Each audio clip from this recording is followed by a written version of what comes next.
Since the Second World War, the main institutions of the Bretton Woods system, the IMF and World Bank, have been in charge of the global financial system, with the main goal of supposedly alleviating poverty by giving financial assistance to countries in need.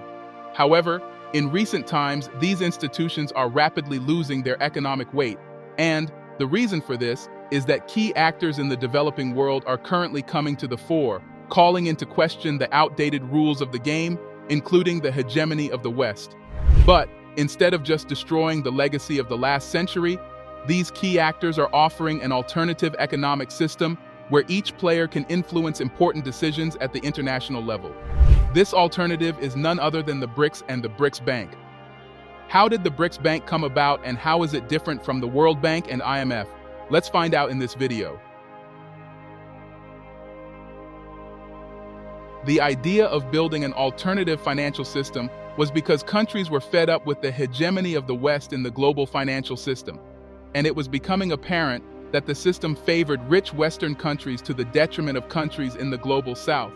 For example, the International Monetary Fund claims that the reduction of poverty is one of its objectives, and they do this by offering loans to developing countries to aid their development plans. However, countless research has revealed that these developing countries that borrow from the IMF usually experience higher rates of poverty.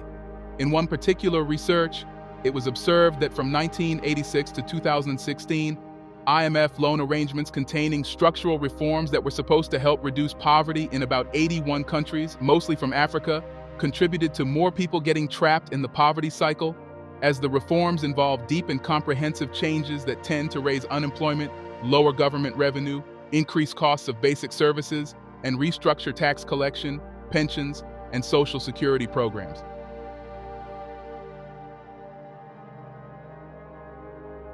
African countries such as Nigeria, Ghana, and a host of others that adopted the Structural Adjustment Program, a developmental reform recommended by the IMF and World Bank in the 1980s, are perfect examples of how the strategies and programs which the IMF and World Bank insist developing countries implement in exchange for loans have done considerable damages to the economy that it's doubtful if it will ever recover.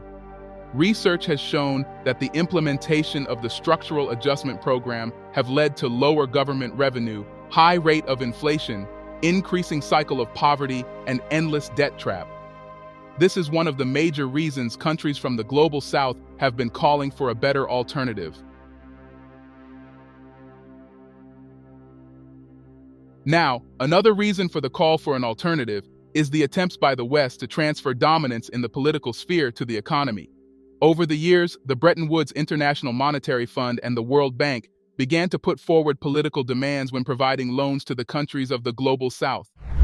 For example, in exchange for loans, countries may be required to support ideas and policies that are supported by the World Bank, which, you should not forget, is headed by the US and other top European countries. So, if a country refuses to support that idea, the loans will not be granted to them.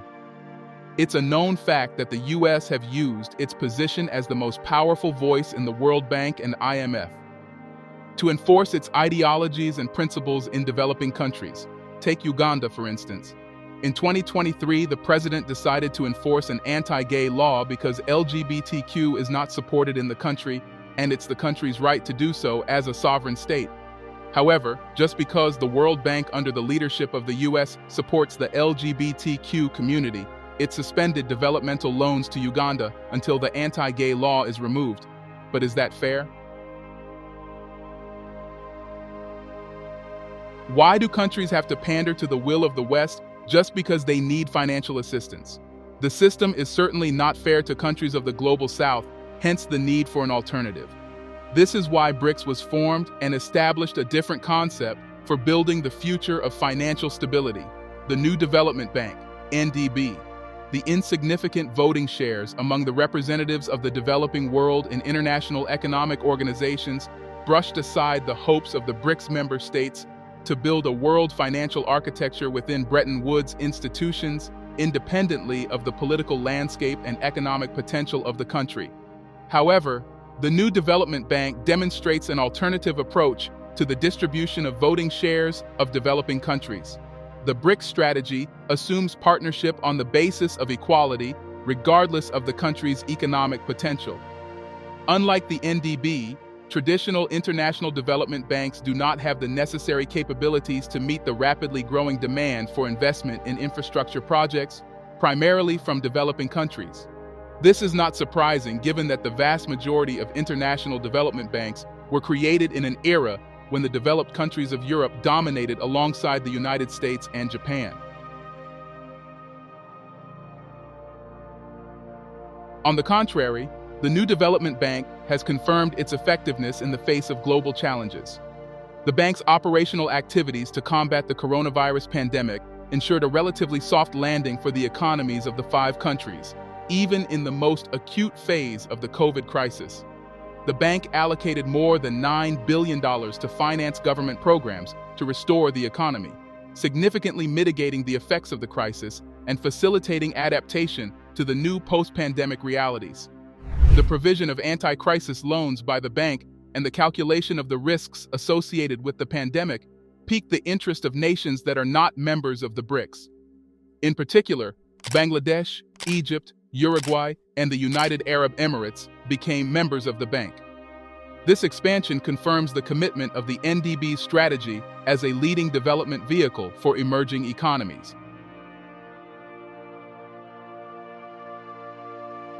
The effective activity of the new development bank tips the scales in favor of supporting developing countries and shows great prospects for transforming into a full-fledged platform for expanding economic and financial cooperation.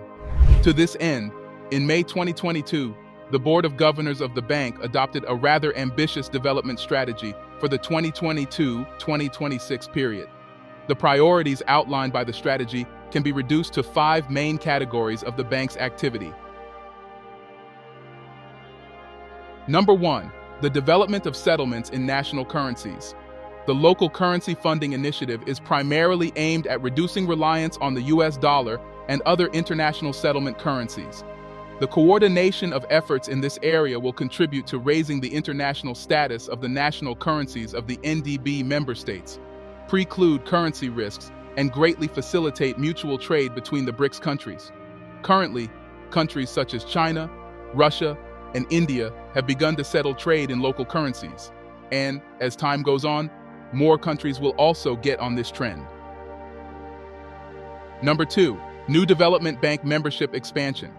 In 2021, the bank opened its doors to 4 new member countries and will continue to follow a similar strategy in the future in order to expand the geography of the infrastructure projects it finances.